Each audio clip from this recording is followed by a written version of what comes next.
Oi pessoal, cá estou eu novamente passando vergonha para minha faculdade, mas hoje é para falar acerca de um tema que apesar de não ser tão falado e necessário no dia a dia, é uma espécie de direito. Na verdade, são princípios expressos constitucionalmente que são aplicados durante a fase processual. E como o conhecimento nunca é demais, vai saber quando alguém precisa saber que esses princípios são aplicados, devem ser aplicados obrigatoriamente durante essa fase. Eu falarei acerca de dois princípios que, embora sejam princípios distintos, um depende da aplicação do outro, e ambos estão previstos no artigo 5º, inciso 55 da Constituição Federal. Porém, eu começarei falando acerca do princípio do contraditório, por ele ser o primeiro a ser aplicado durante a fase processual. O contraditório é quando basicamente é conferido ao sujeito o direito de participação e de tomar conhecimento de todos os atos do processo e das alegações da parte contrária, estando apto, inclusive, a reagir contra essas alegações, mantendo uma contraposição contra a acusação. No processo, o sistema exige que seja dada a chamada oportunidade de fala, e o contraditório é quando se criam as oportunidades ideais de fala e da oitiva da outra parte, mesmo que a parte não queira utilizar-se desse direito, não sendo ouvida, ficando calada durante a audiência de instrução e esse tipo de coisa. A doutrina divide ainda em contraditório imediato, que é quando essa tomada de conhecimento das alegações da outra parte, o contraditório ele é exercido no exato momento em que essas alegações estão sendo feitas, como por exemplo durante a audiência de instrução. E o contraditório mediato é quando essa tomada de conhecimento, o contraditório ele não é exercido no exato momento em que as provas estão sendo produzidas.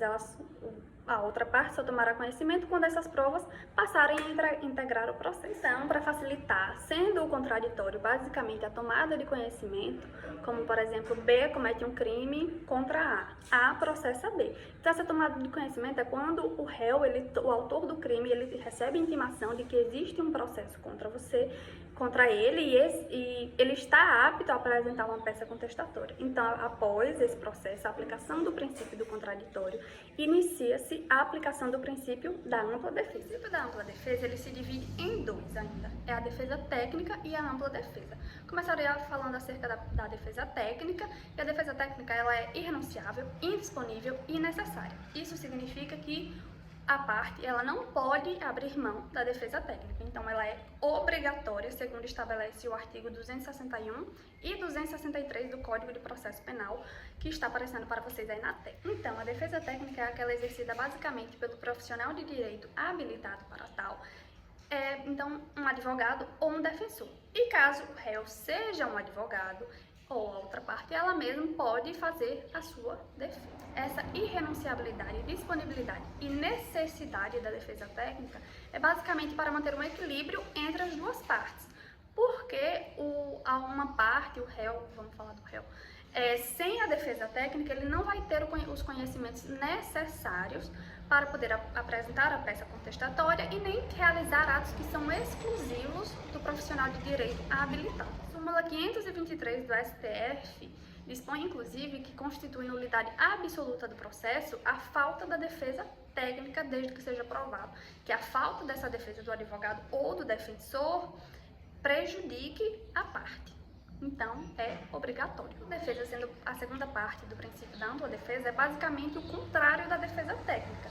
A autodefesa ela é renunciável, disponível e não é necessária, o que significa que a parte ela pode simplesmente abrir mão do seu direito de se autodefender, né?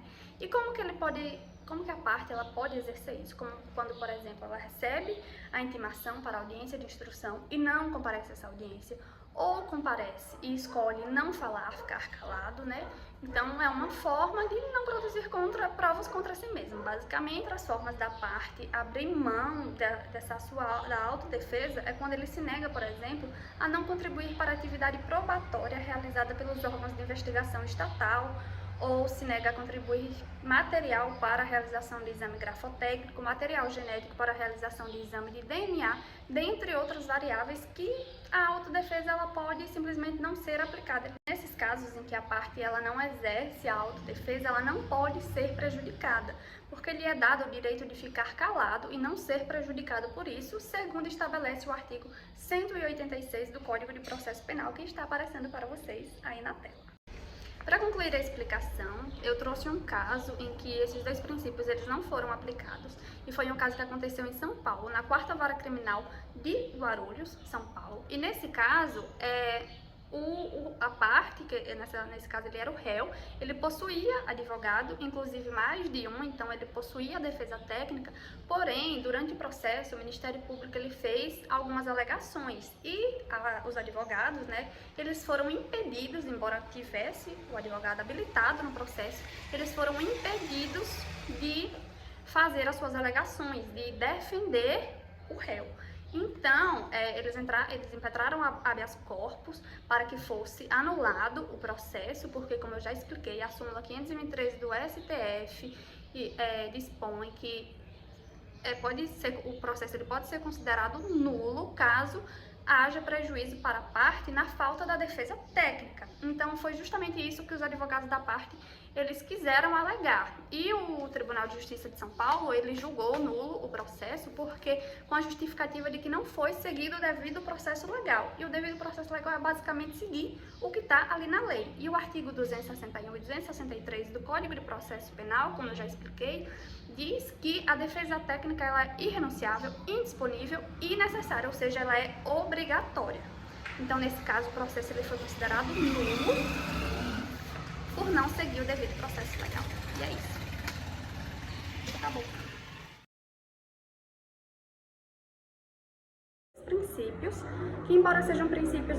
Eu não acredito que vai passar uma moto agora. Oi, pessoal, estou aqui... Não, pera. Ai, um carro... Outro caminhão, cara? Tá de sacanagem, né?